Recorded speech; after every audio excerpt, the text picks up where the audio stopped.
If you don't find meaning in what it is that you do every day, that's when you're at massive risk of burnout. So if you're feeling like you're approaching burnout, that's when you need to lift up the hood and start to tinker around and go, okay, this used to be something I found meaning in. How come I don't anymore? Or I used to be so curious and fascinated by my work. I'm really not anymore. Or I used to actually feel like I was making a difference, but I don't anymore. And if you can start to uncover the answers to some of those questions and do some very difficult soul searching, you can usually find the thorn in your paw and have it removed so that you can get back to loving your work. Welcome to the HR L&D Podcast with your host, Nick Day, CEO and founder of JGA Recruitment, specialist HR recruiters. Tuning into the HR L&D Podcast will help you to discover strategic growth concepts, leadership development strategies, and the values and behaviours that drive organisational change and success. Together, let's empower our workforces, diversify our thinking, and achieve significant HR success. Hello and welcome back to the HR L&D Podcast. Now let's get straight to it. Everyone who listens to this podcast is interested in optimizing performance, stress management techniques, and raising the bar in relation to high performance, right? I know that's right. So please, after you listen to this episode, share the contents with all of your HR and L&D colleagues, because this is one episode you're all going to want to share, because it's all about high performance. So I'm going to ask all of you now, when the audio finishes, just do one thing for me. Share it on WhatsApp, share it on social, play it to someone you know, help them to achieve high performance, because it's amazing how when we all work collaboratively, when we all work collectively, just how much impact we can all have on each other. And of course, the future of work, on mindset, and so much more. Now, it's particularly important today because I'm hugely excited to be able to welcome you all to Alan Stein Jr., former basketball performance coach to NBA stars like Kobe Bryant and Kevin Durant. He's a motivational speaker, trainer to major companies like Pepsi and Amex, and he's also the author of the best-selling book, Sustain Your Game, High Performance Keys to Manage Stress, Avoid Stagnation, and Beat Burnout, which is incredibly relevant to all of you HR and L&D professionals out there. Now, Alan spent over 15 years as a performance coach. He now teaches audiences how to utilize the same strategies in business that elite athletes use to perform at a world-class level. He's the best-selling author, as I mentioned, of another book as well called Raise Your Game, High Performance Secrets from the Best of the Best, which was named one of the top mindset, productivity, and success books of all time by Book Authority. We are in great company today, so I'm hugely excited because I'm particularly fascinated about high performance. I love sport, and I'm really excited to get started. So let me welcome you all to Alan Stein Jr. to the HR L&D show. How are you doing today, Alan? I am fantastic. I'm hoping I can meet your energy and enthusiasm, because I am equally excited to be with you and looking forward to a really fun and hopefully impactful and meaningful conversation. Can't wait to get started. Before we jump in into the world of high performance, I'm going to ask this simple question I ask all of my guests on the show, which is this: what do the words human resources mean to you? When I think of human resources, I think of how can we optimize the contributions and collaborations of the most important asset in any organization, and that is the people. You know, how can we get the most out of our colleagues and our coworkers, and again, have everyone fulfill their role to make a maximum contribution? And I know HR professionals are the glue that holds every organization together, and they're the ones that do that to the highest level. Absolutely. I love that response. I can hear everyone kind of agreeing with that across the waves here. Fantastic. What a great way to start. Well, look, before we jump into the book, which is something I really do want to delve deep into, it's all about high performance secrets. And I know that's something that all of, the HR and L&D professionals listen to this right now, and those beyond, perhaps entrepreneurs and other people that listen to the show, they want to know about high performance. But before we get into that, what does the term high performance mean to you? Well, let's break down performance first, because I think many people hear the word performance and they automatically relegate that to something like athletics or to the arts, or for someone that asks to traditionally perform, even on a stage, if you will. And I actually have a much broader view of performance, because I believe that we need to perform in every single area of our lives. Certainly, we need to perform vocationally and at our job and maximize our role, but we need to perform in our communities as leaders.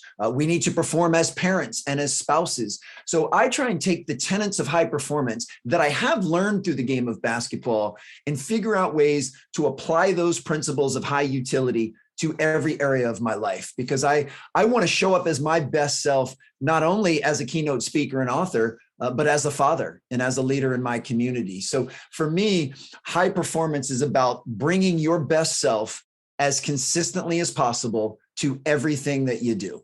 Love that. Love that. And as you say, there's loads of connections between sport and the business world. We've learned that on the show before. We've had international rugby captains on the show. I've had an Olympic coach, a UK Olympic coach on the show. And I think I'm always surprised and enlightened when I hear about the connections between the sporting world of performance and the business world of performance. There's so much synergy between the two. And obviously you're bridging that gap with the work that you do. And as part of that, you've got a great website, and I will put a link through to it, alansteinjr.com. There's a link in the show notes to that. But on that site, you talk a lot about when it comes to developing high-performance cultures, there are 5 C's, which I think you put as cohesion, chemistry, communication, collaboration, and commitment. Tell us a little bit more about those. So let's look at culture first, just kind of because I know this is a word that's kind of thrown around. It's a buzzword in many instances. I simply view culture as how well aligned are your beliefs and your behaviors.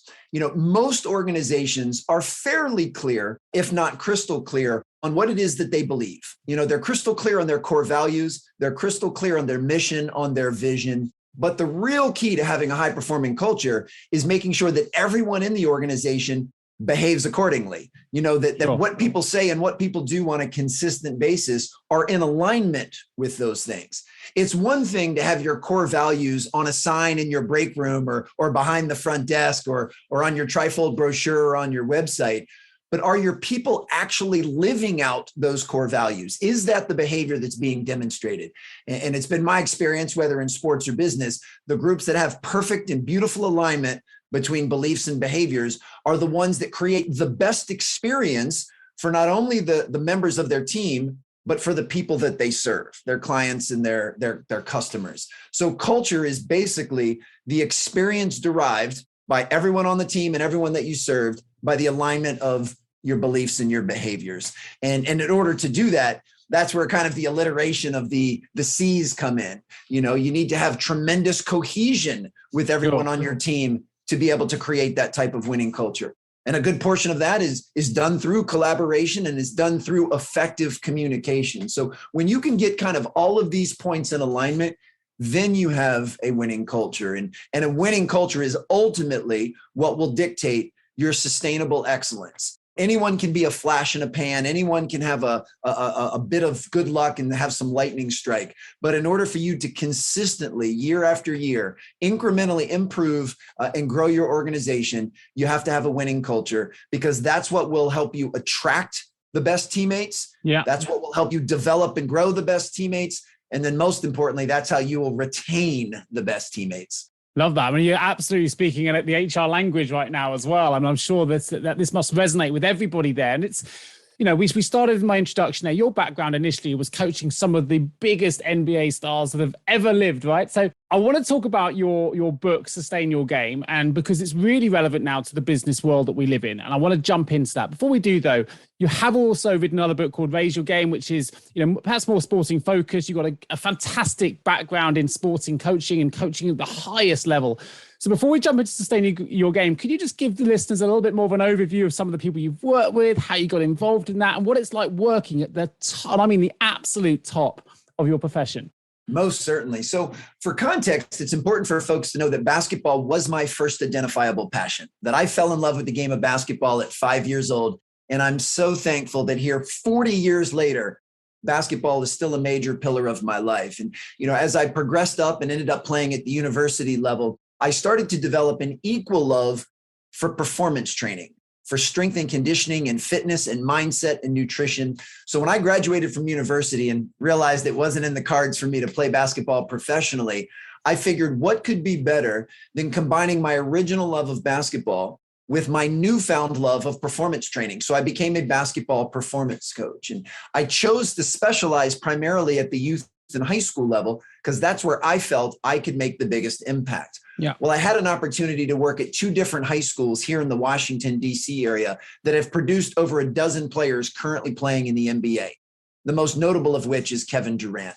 So I got an opportunity to work with some outstanding talent at very young ages. And I got to see what it took for them to climb that proverbial mountain and reach, their dreams and their goals of playing in the NBA. Well, that's what led to some opportunities with Nike basketball, with Jordan Brand, with USA basketball. And I got a chance to work events for guys that were already established legends. Guys like Steph Curry, LeBron James, and Kobe Bryant. So I got to see not only what it takes to reach that proverbial mountaintop, but what does it take to stay there and to sustain excellence for long periods of time? So my journey has given me that vantage point of the climb and the ability to sustain. And that was really the impetus for both books. Just to make sure your folks know, I write the books that mirror what it is that I'm going through in my own life, which means in essence, I'm writing the book that I need to read myself. So when I decided to leave the basketball training space and enter the corporate keynote speaking space, an area where I had no name recognition, no credibility, and not an ounce of experience, I needed to uncover what would it take for me to reach optimal performance as a keynote speaker and author. So that was the reason for writing Raise Your Game. Then over a couple years of that, I realized, and this is not to imply that I'm done my climb. I'll be on the climb to optimal performance for as long as I'm around.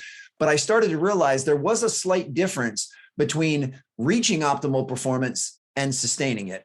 And I found that the 3 things that undermine our ability to sustain excellence and to sustain fulfillment is stress, stagnation, and burnout. And those were 3 things that I have been challenged by and continue to be challenged by throughout my life. So that was really the impetus for writing the second book. And I did that during the pandemic, where I found that those 3 things had been heightened exponentially, that people were feeling stress, stagnation, and burnout to unbefore-seen levels. So not only am I writing these books kind of as self-therapy to help me grow and improve, I write them in service of others, because I figure if it's something that I'm going through and it's something that I'm challenged with, somebody else out there would benefit from this. So that was the reason for writing both books. And I deliver those programs both virtually and on stages as well, and just have so much fun sharing all of this stuff. Fantastic. Well, a great overview. Thank you for sharing that with us. And I think actually you touched upon the 3 things that certainly the HR community is feeling right now. Burnout after the pandemic in particular, where they've really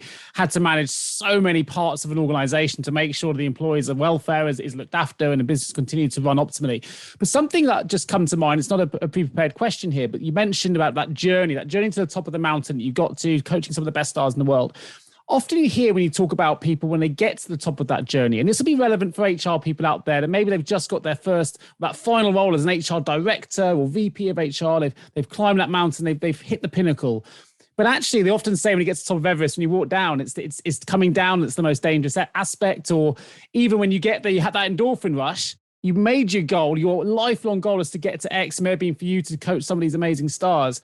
And then what next? So before we jump into that bit, because I think that kind of comes before the sustain piece for me, you get to the top of the journey. How do we handle that? Not disappointment, because it's exciting for getting there, but it's the what next moment to allow you to get to the foundation of sustaining it then moving forward. Oh, I'm so glad you went in that direction. That is such an incredibly insightful and very accurate thought. And really it comes down to shifting your perspective off of the destination or off of the outcomes and results and refocusing that lens on the process or on the journey. See, when you can learn to actually love the climb, then reaching that proverbial mountaintop is just the byproduct of that. It's it's a nice bonus. It's kind of the cherry on top. When you can actually relish and revere and respect and love the work itself, then you've already won in advance. And I know that is much easier said than done. We live very much in an outcome-based society. And I understand that people are vying for promotions and they want that title. They want to reach certain metrics. And there's nothing wrong with any of that. But it can be a very slippery slope if the majority of your self-belief and your self-value and your confidence simply stems from those external metrics. When you can learn to detach from those external metrics and just love the work, just love the climb, just love the process, that's what will prevent you from having that massive letdown after you've reached it. And we do very much, as you said so beautifully, live in kind of this what next mentality, that you just achieve something that you've been working towards for years. And the elation you get from that is incredibly short-lived.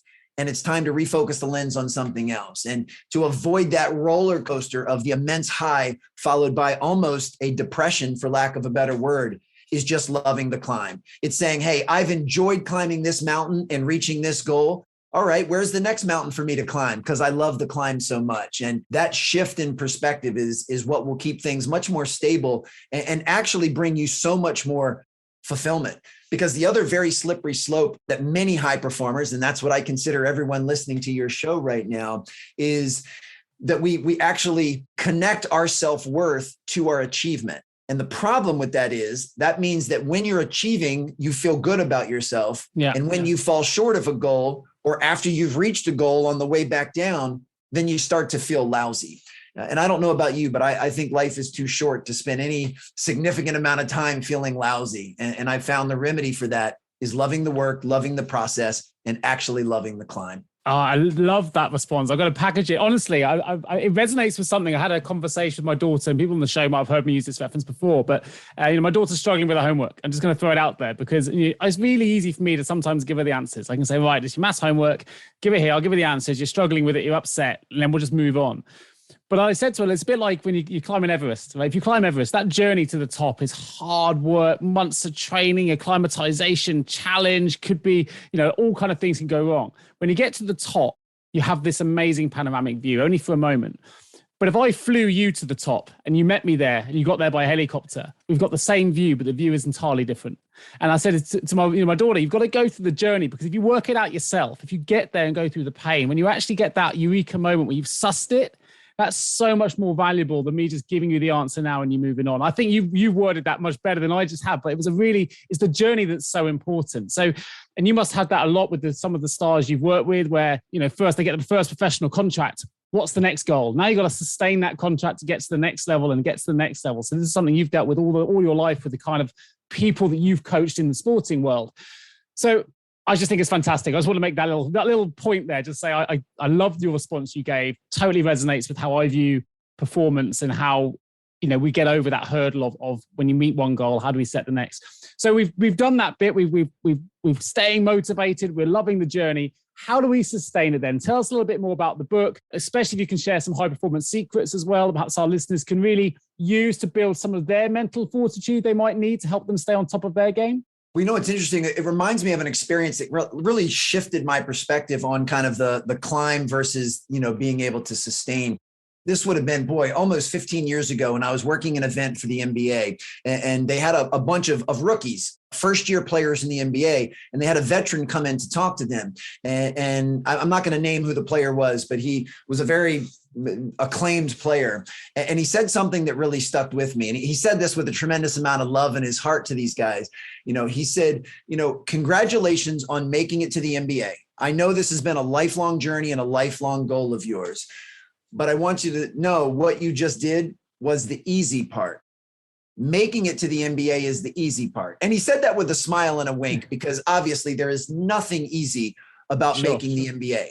But he said, you've just accomplished the easy part. The hard part is staying in the NBA. At the time he said that, the average NBA career was 3.5 years. Wow. So he just wanted to make the point that, yes, you've made so many sacrifices and you've put in so much work to reach this pinnacle, but now's not the time to put on the cruise control and to stagnate, because the real work begins now. Now you have to do, you have to earn, which I think is the beauty of what you just shared. You have to earn the right to stay in the NBA. And, a good portion of that is being able to manage the things that are kind of, highlighted in my new book is, can you manage the stress in the day-to-day, which is something that we all face. Sure. Can you avoid stagnation in that midterm? Can you avoid getting complacent and clicking on that mental cruise control? And then, of course, can you continue to find meaning and purpose in your work so that you don't get burned out? And that's kind of done over the long term. And I just thought that was a neat way for him to position that. And it also makes, what a player like LeBron James is doing even that much more remarkable. when you hear the average MBA career is 3.5 years, and he's been able to stay atop of the MBA mountain for almost 2 full decades, is really a testament to his ability in particular to sustain excellence. Absolutely. So what are some of the secrets then to avoiding burnout, as you mentioned, to avoiding, I don't need to keep using the word avoiding, but avoiding stagnation and being able to sustain that? Because these are real life challenges that I know certainly our listeners are struggling with post-pandemic, where they've worked multiple hours, they've had to adjust to working from home, everything's thrust upon them, and you can feel burnt out. You can feel like I haven't even got a chance to open my vision to be able to not stagnate, right? Because I want to go forward, but actually I'm just trying to deal with the day-to-day. What kind of tactics could you give our listeners? Well, first and foremost, just know that anyone listening to this, if you have experienced some stress, some stagnation and burnout at any time in your career, one, you are most certainly not alone. And that these are very normal human conditions that we face. And that none of us are impervious to them or immune to them. These are things that we'll all be dealing with in some fashion over the course of our entire life. But can we come up with some strategies and some systems and some processes to lessen their occurrence and certainly lessen their severity? So what I'll do now is I'll give you just kind of some brief thoughts on stress, stagnation, and burnout. And you tell me which ones you'd like to dive in deeper or how you'd like to navigate this conversation. Perfect. So the first thing I'll say about stress, and this sometimes is an eyebrow raiser and comes off as a controversial statement, but I firmly believe that stress is a choice. Stress is actually something we invite into our lives. Now, we do that unconsciously because I don't think anyone intentionally tries to add stress to their plate. But the reason I believe that stress is a choice stems from one of the biggest mind shifts that I've ever had. And that was when I heard Eckhart Tolle, who basically is a modern day philosopher, when he provided his definition of stress, it radically changed the way I saw the world and certainly the way I saw stress. And Eckhart Tolle said that stress is the desire for things to be different than they are in the present moment. That's it. You wish things were different than they were right now, which in essence means you are fighting against reality. Whatever's happening is actually happening, and your stress does not come from what's happening. It's derived from your resistance to it. So that was one of the biggest mistakes that I had made for most of my life, thinking that stress was caused by circumstances and events and what people said and what people did. I thought that was the root of my stress, when in essence, it wasn't. Those things were just happening. The world was just doing what the world was doing. My stress was caused because I was resisting those things. It was because of my perspective of those things. It was because that's how I was internalizing those things. So the first step to lowering your stress is having a level of acceptance. Now, before anyone listening turns this off or thinks that I've absolutely lost my marbles, I'm not saying that the things that go on in the world are to your liking. I'm not saying they're your preference. I'm not even saying that some of the things that happen in this world are inherently good. What I'm saying is you don't have any control over those things. Those things are just happening, and it's how you choose to internalize them. And most importantly, your response to them is what will determine your stress. I loved your example of, you make the climb to the top of Everest.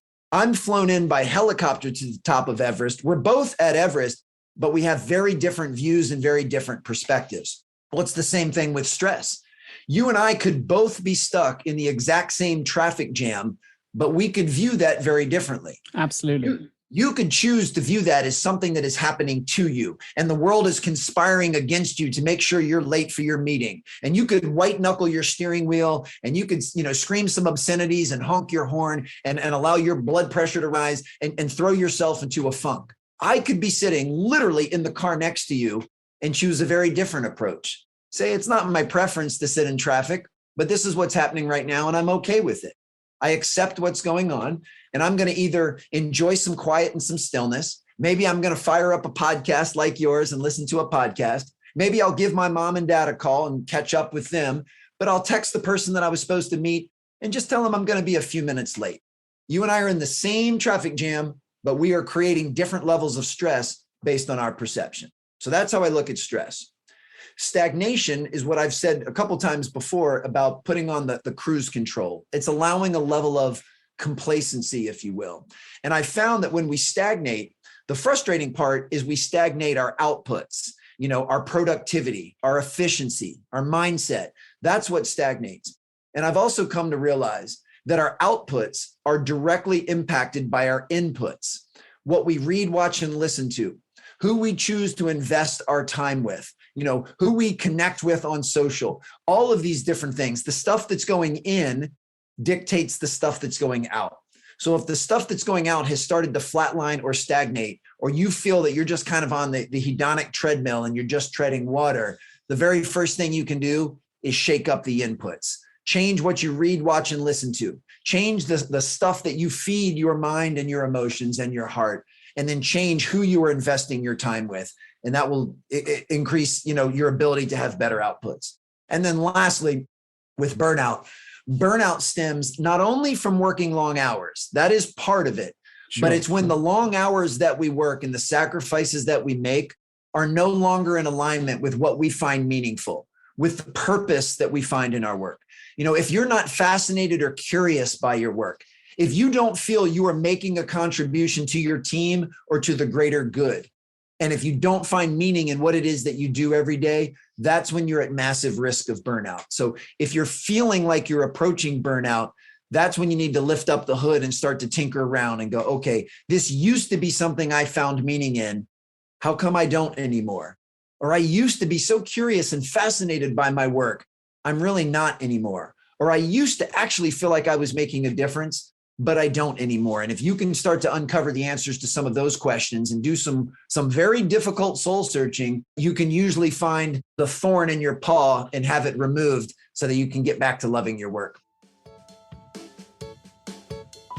Have you ever asked yourself, how can any recruiter understand my HR recruitment challenges? Please don't give up on your hiring challenges just yet. Here at JGA HR Recruitment, we appreciate the difficulties associated with attracting, recruiting, and retaining top human resources talent. We also understand just how costly a poor hire can be. JGA HR Recruitment would like to partner with you to help you overcome your hiring challenges. Contact us today on 01727 800 377 or visit jgarecruitment.com to find out more.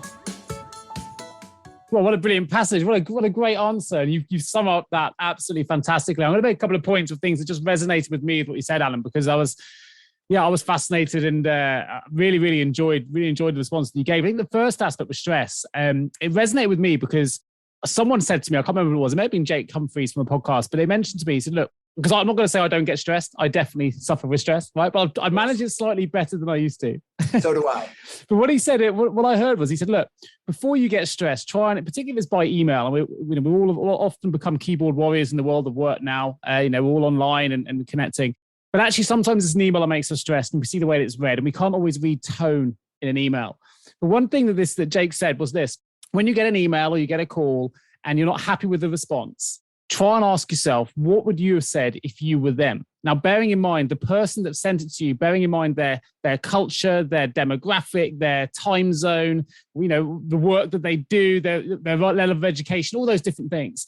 If you put all of that together and try and create that narrative, would you have sent the same email that they've just sent? Because you're analyzing it from your interpretation, you're internalized it, how you would have written it, and based on how you're feeling now. And actually, if you do that, it can sometimes just calm the situation, which is, a shorthand version of nowhere near as detailed as you put it. But I think that's helped me manage my stress a little better than I used to. And on the stagnation piece, I'm a keen triathlete, and to bring it up to sport, I'm reading a book at the minute called Iron War, which is a very famous triathletes competes against each other. And they realized in the US, they did a study about how many people were adopting triathlon in the early 2000s, late 90s. And they realized it wasn't about winning the race or finishing it. It was the getting comfortable in the uncomfortable and going through that pain, which links it back to the journey. It was being able to suffer pain and still getting to the end result that made that endorphin rush at the end so much more powerful. But people were looking to do triathlon because marathons weren't giving them the same buzz anymore. Swim wasn't giving them the same buzz. So we find it's multi-sport. I know it's slightly different, and I'm linking it back to sport, but I think it's really interesting. It comes back to that journey piece you mentioned with stagnation. That we need to sometimes be more comfortable in the uncomfortable, because then great things can happen. I think sometimes we don't push ourselves enough out of our comfort zones. We've got listeners here that have done some phenomenal things. And often it starts with a real nervous, I don't know how to get started moment. But when you get 20 seconds of bravery just to make that start, and whole new things can happen. And I can know you've done that in your career, even with the Sustain Your Game book, right? You're in a pandemic, you're thinking, well, what's going on? I'm going to create this new book. It is a fantastic read. And there will be a link in all the show notes, guys. So I recommend you all go to the show notes and get access to the book. I'll make sure that's available. For you, Alan, bearing those three things in mind to help our listeners get better at what they do and to manage their work lives better, what for you makes the best the best? Can you define what the best is even? I actually believe every person needs to define that for themselves. We've already covered how we can have similar experiences, but we can have very different perspectives. And I think it's really important for everyone to get crystal clear on their own definition of success, on their definition of fulfillment, and certainly their definition of what does the best look like, or continue using these athletic terms. What does winning look like? And once you can get crystal clear on that, then you can start to create the habits and the mindsets and the disciplines and the processes that will give you the best chance of reaching that best, or of having that win, if you will. And so I think it's something that every single person needs to define for themselves. For me personally, it is about showing up consistently as mentally, physically, and emotionally as the best version of myself, being prepared to be open, to be vulnerable, to make a maximum contribution. I consider being my best as leading with empathy and with compassion. I consider being my best to be open-minded to diverse thoughts and diverse perspectives, and try to be as inclusive as possible. And I know these are all terms that your audience, swims in daily. I mean, I very much consider, and I'm certainly not saying this to pander to your audience, but HR professionals are the unsung heroes of every organization. They are the glue that holds everything together. It's been my experience that, the leadership team or the top sales producers, they're the ones that get many of the accolades, and they're the ones that make most of the headlines. But they can only do that because of the foundation that's been provided by those in HR. So I really mean that sincerely. And HR are the gatekeepers to culture, and they're the gatekeepers to empowering and encouraging everyone in the organization to show up as their best, however they define it, as consistently as possible. And when that does happen, we need to praise that behavior, because that which gets praised gets repeated. When that doesn't happen, when someone in your organization shows up as less than their best self, we need to have the courage and care enough to hold them accountable to that. Now, we need to do that with empathy and compassion, not through judgment or blame, but we need to be able to encourage them and hold them to a high level of accountability and say, look, I believe you're better than what you're showing me right now. I care about you and I care about us. And I believe you are capable of making a bigger contribution than you are right now, or you're capable of showing up as a better version of yourself.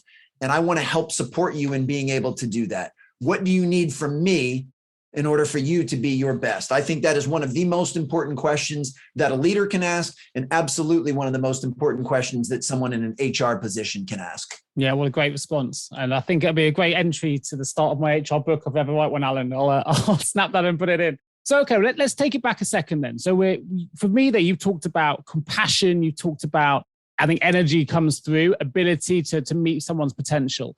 Often we hear the phrase that knowledge is power. Now, you work with some of the biggest brands in the world, from Amex, Pepsi, and the biggest superstars, LeBron James, you mentioned, Kevin Durant, and so on. So let me ask you, is knowledge power? Do we need that knowledge in order to create the levels that we need to get to, or can we disrupt that a little bit? I understand that there's something sexy about the cliched comment that knowledge is power. And I have been hearing that my entire life. And I'm not going to say that it's wrong, but I actually believe it's just incomplete. Because I don't think knowledge in and of itself is where the power is derived. It's the application of knowledge. That's where we stem our power. The just knowing something without doing is in essence useless. You have right behind you have that beautiful bookshelf with so many beautiful books. If those books just stay on your shelf and you don't read them, well, then you're not going to acquire any knowledge. So I think we can all agree that wouldn't do you any good. For sure. If you do read every single book on that shelf, but you don't apply any of the teachings or any of the lessons, then in essence, nothing has changed. It's really no different than had you not read the book in the first place. So the key is being able to take some of those beautiful works, read them, internalize them, and then start to put them into action. Then start to put some of their strategies and their principles into play. That's when you'll actually see a change in your results and a change in the way that you approach the journey. So for me, it's all about action. It's all about implementation. It's all about execution. But it's very easy, especially for those of us that enjoy the self-development space, to constantly be on the quest for knowledge when we're not even applying the stuff that we've already learned. We said at the beginning of this conversation that it's very easy to have that, what's next mentality. And I've done that before. I've read a book cover to cover, really enjoyed it. And then the first thing I think is, all right, what's the next book I can read when I haven't even started to implement the stuff that I just got out of that book? The analogy I use, and I think people say often, I'm looking to add tools to my toolbox. That's a phrase that I hear often. Yeah.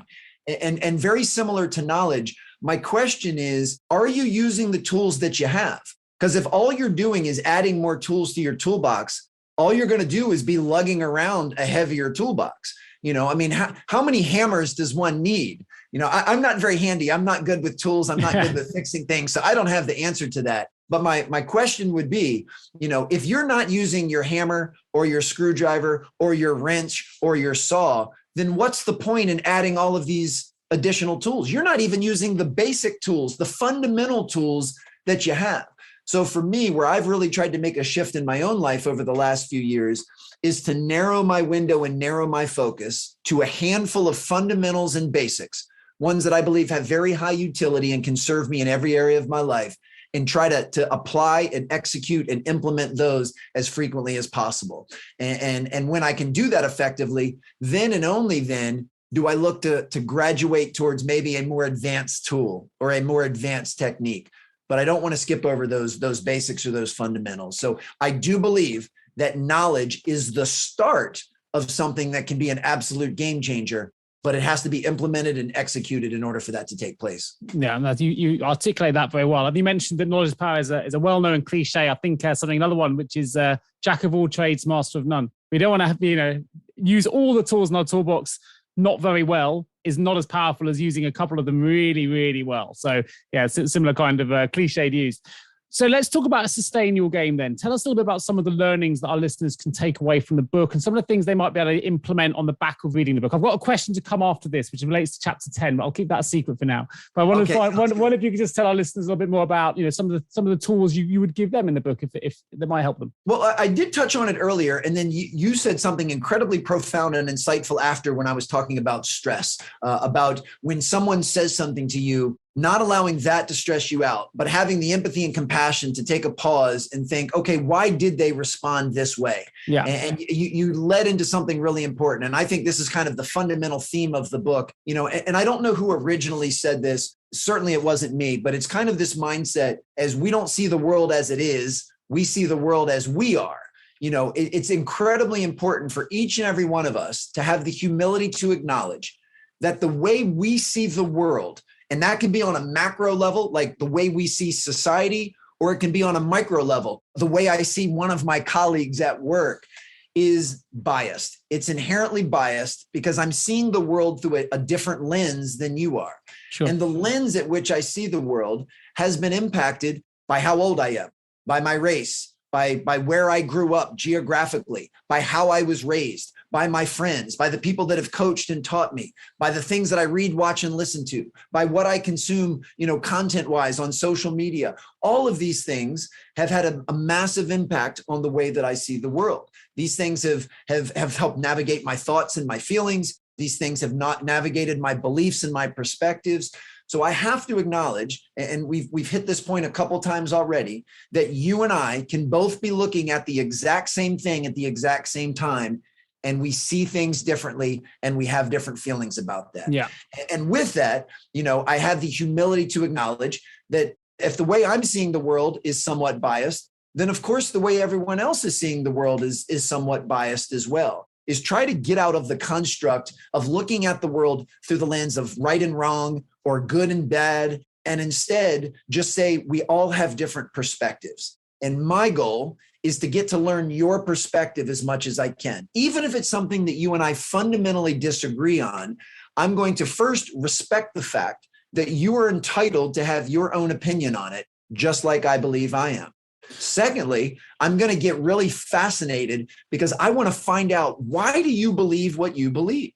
I mean, you and I are relatively informed and educated guys. And if you and I see something very differently, instead of trying to judge you or condemn you, or even worse, beat you over the head until you see the world the way I do, which is completely futile and never works. Instead, I want to lean in with fascination. I want to figure out, why do you believe what you believe? Like, I'm curious on how you could see something so vastly differently than I do. I want to learn more about that. And that will cause me to lean in with empathy and compassion. And this doesn't mean that I'll end up agreeing with you. And this doesn't mean that we'll end up on the exact same page. But I found, as a connective tool, when you become fascinated and curious instead of judgmental and condemning, and when you respect the fact that what I believe is not fact, and it is not right, and it is not a truth, it is simply my belief, that helps take some of the diffusion out of the divisiveness that I think we see in so many different areas. So it's the same thing really in any area. I just have to acknowledge that the way I see it is not fact, and it is not a truth. It is simply my own perspective. And that helps take a level of self-righteousness out of any approach that I would have. And it allows for someone like you and I, who might see something very different, instead of us now being divisive, we can be more inclusive, and we can find the red threads that do connect what we feel and what we believe. And I think if we can all make more of an effort to do that, and ultimately that's part of the job description of someone in HR, is to get everyone in the organization to be less divisive and more inclusive, and to appreciate and respect diverse thoughts and diverse perspectives, then I think not only would work be a better environment, but at the risk of sounding really cliche and motivationally, the world would actually be a much better place. No, I couldn't agree more. And actually, you've touched upon something which is, I think, extremely relevant for the world of HR and the future of work and the way that we're seeing it, which is, this is not new, but getting rid of the command and control culture that we've come from and moving into, well, effectively is the way you've described it there, a coaching culture that involves asking questions before giving responses, a culture that, as you say, needs compassion, needs empathy, needs inclusion, needs diversity of thought. But in order to obtain all of those things, you need to be able to ask questions. I think the way you worded it was to be fascinated in someone else, which is exactly right. You can only be fascinated if you're willing to ask questions, to understand where their belief systems lie, to know how to respond and how to be inclusive. I think you've actually summed up what I think the future of work will look like for the world of HR, or certainly for successful HR and for successful business planning and process growth and all the other things that go with it. And I think, hey, look, if your book gives us those tools, then I recommend every HR professional takes a look at it and reads it. I certainly found it a fascinating read from what I've read so far. It's chapter 10. There's an element in there, Alan, I want to bring to life here. And I think the listeners might enjoy this anyway, because chapter 10 is all about reflection. And you ask the reader what the biggest adversity is that they're currently facing. So I'm going to flip it over to you and say, you're a very successful high performance coach. You've found your feet in basketball coaching and now keynote speaking. So what's the biggest adversity you're facing at the moment? And how are you using your own processes to sustain your own game to power through whatever that adversity might be? At present, my biggest adversity is not necessarily something singular or acute, but it's more of an accumulation over the last couple of years, which have been incredibly challenging. The pandemic has provided a massive disruption, not only to us professionally, but personally as well. And I can recognize that I've accumulated, and I'll just call them some issues, and I say that with a huge smile, from that disruption. There are two things that bring me immense joy. One is watching my own children, and I have 3 kids. I have 12-year-old twin sons and a 10-year-old daughter. Watching my kids do the things they enjoy, which at present is mostly wrapped up in sport. All 3 of my kids are basketball players, and they love to play basketball. And for a good almost year, that was sidelined. I didn't have the ability to watch them play because youth athletics were hit on pause and put on the shelf here. So I wasn't able to do something that really fills my bucket. The other thing that really lights me up is being able to be on stage and to be in boardrooms and conference rooms and sharing with folks like your listeners. I love giving keynotes. I love leading workshops and doing trainings. I love sharing the things that I've found have been really helpful in my life. I mean, that fills my bucket. And once again, I wasn't able to do that in the traditional way. I wasn't able to do that in person for almost a year. I was able to deliver that virtually, which I'm incredibly thankful, kept my business afloat, but it doesn't fill my bucket the same way because you don't have that in-person energy and the ability to be around other people. So, for almost a year and a half, the two things that most fill my bucket were disrupted and distracted. And I don't say that to blame, complain, or make an excuse. I mean, I understood that's the reality and I found ways to cope, but I'm now finding, there's some remnants of that and some things that I still need to recalibrate and reconcile. And in addition to putting my own things in practice, and that's one of the reasons I love being a speaker and an author, is I feel indebted to holding myself to the things that I teach. I feel that if I'm going to share this from stage or I'm going to share this on the page, I need to be living this myself. But I also look for outside help. Funny enough, a couple hours after this recording, I've got an appointment with my therapist. I go see a therapist once or twice a month because they can help me see my blind spots and they can help me heighten the tools that I need, the self-reflective tools that I need to get myself out of these funks. And, you mentioned the future of work is about less command and control and more about asking questions and empowering. And I found that's what a great therapist does. A therapist never tells you what to do, or at least a good therapist doesn't. What they do is they hold space and they ask insightful questions so that you can come to your own conclusions. And of course, the beautiful part of that is you're the one creating your resolution. You're the one creating what you're hoping will move you to a higher place, which means you're the only one that can hold yourself accountable. So if I try and do something to up level and overcome some of this adversity and it doesn't work out, I can't blame my therapist because they didn't tell me to do that.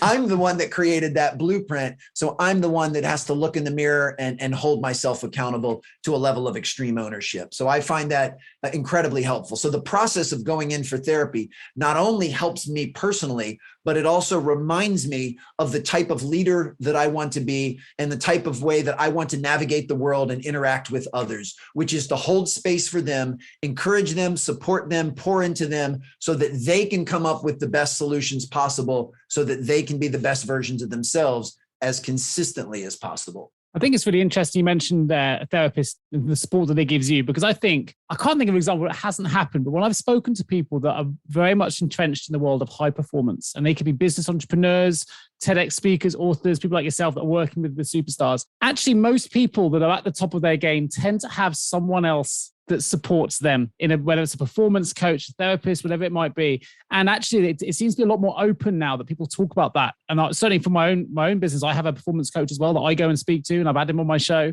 He's been brilliant for me, where as you say, gives you that self-reflective opportunity. And I think if there is an HR professional out there who's struggling with some of the things you talk about in your book, stagnation, burnout, stress, actually having someone, if it's as well as your book, but having someone alongside it they can speak to and be self-reflexive about can have, huge improvements to well-being and wellness and all the things that you talk about, and help you become, as you say, help you reach the top of whatever that mountain or that vista is that you want to get to.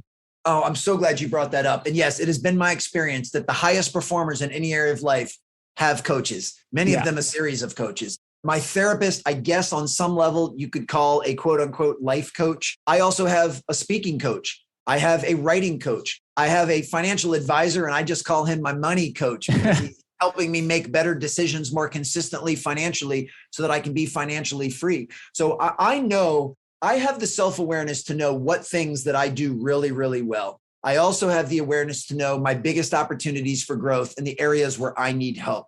And anytime someone has a level of expertise that it far exceeds my level of expertise in that specific area, then I strongly consider hiring a coach or a mentor in that space to help me be able to level up. And that was one of the reasons that I started offering some one-on-one coaching services, is because I believe that I can be that person for someone else. Sure. In certain areas. I mean, there are plenty of areas where you do not want to come to me to be your coach.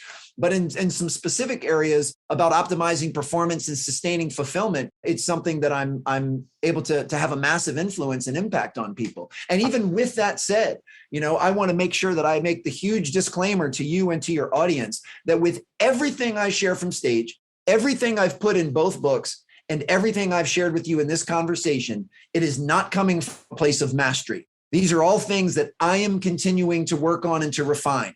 These are things that I still am challenged by and struggle with on occasion. So I haven't figured all of this out.